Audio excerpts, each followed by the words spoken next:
ഞാൻ പറയുന്നത് കൊണ്ട് ആർക്കും ഒരു വിഷമവും തോന്നരുത്. ഈ നാട് നന്നാവില്ല, ഒരിക്കലും നന്നാവില്ല. പിണറായി ഭരിക്കാനും മോദി ഭരിക്കാനായിട്ട് അവനെ ഒന്നും നമ്മൾ എലക്ട് ചെയ്തിട്ടില്ല.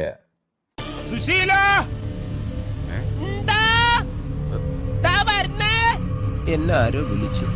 ആ മോദിയൊക്കെ വരുന്ന കണ്ട നമ്മളിങ്ങനെ അന്തം വെട്ടും. കൂളിംഗ് ഗ്ലാസും വെച്ച് വേഷവും കെട്ടി മുൻവശത്തും പുറവശത്തും പോലീസുമായിട്ട്.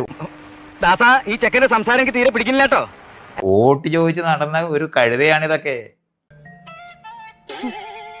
വോട്ട് ചോദിച്ച് നടന്ന ഒരു കഴുതയാണിതൊക്കെ.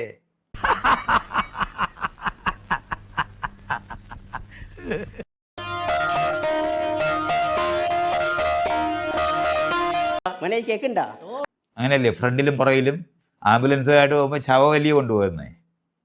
ഭർത്താവേ, കരികാലത്ത് ചേത്താന്മാർ അച്ഛന്റെ വേഷത്തിൽ ഇറങ്ങുന്നു പറഞ്ഞു കേട്ടിട്ടുള്ളൂ. ഞാൻ കിടന്നു. ആ വരവൊക്കെ ഒന്ന് കാണണം. ചാകാൻ പോവാന്ന് തോന്നും. ഇതെല്ലാം കേൾക്കേണ്ടത് ഞങ്ങളുടെ വിധിയാണ്. ഇതെല്ലാം ഞങ്ങളുടെ വിധിയാണ്. ഈ ശവങ്ങൾ പ്രേമ ഒന്ന് പിടിച്ച എനിക്ക് ഇത്തിരി പണിയുണ്ട്. ജീവനുള്ള ശവങ്ങളാണ് ഈ നടക്കുന്നത്. എടോ, താൻ കാണിച്ച പോക്കൃത്തരത്തിന് എടോ നല്ല വിളിക്കേണ്ടത്. വിളിക്കരുത്. ആ ചാൻസ് എനിക്ക് തരും ജ്യേഷ്ഠ. നീ വിളിച്ചു. Thank you. അവരെ കുറ്റം പറഞ്ഞൂടാ നിർമ്മലേ. വല്ലപ്പോഴും ഒത്തുകിട്ടുന്ന ഒരു സന്ദർഭല്ലേ, അവരത് ശരിക്കും ഉപയോഗിച്ചു. ഇതാണ് വിവരക്കേട്. ഈ വിവരം കെട്ടവന്മാര്, ഈ ഭരണക്കാരെന്ന് പറയുന്നവർക്ക് ഞാൻ ഈ പറയുന്ന ഫ്ലാഷ് ബാക്ക് അവതരിപ്പിച്ച് അദ്ദേഹത്തെ വികാരാധീനാക്കരുത് കല്യാണി അമ്മായി. ഗവൺമെന്റിൽ ജോലിക്ക് പോകണമെന്ന് പറയുന്നത് എന്തിനാണ്?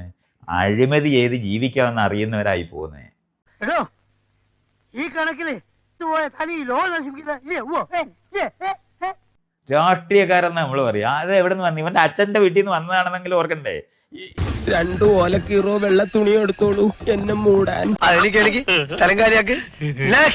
അടുത്ത ആള് വാ.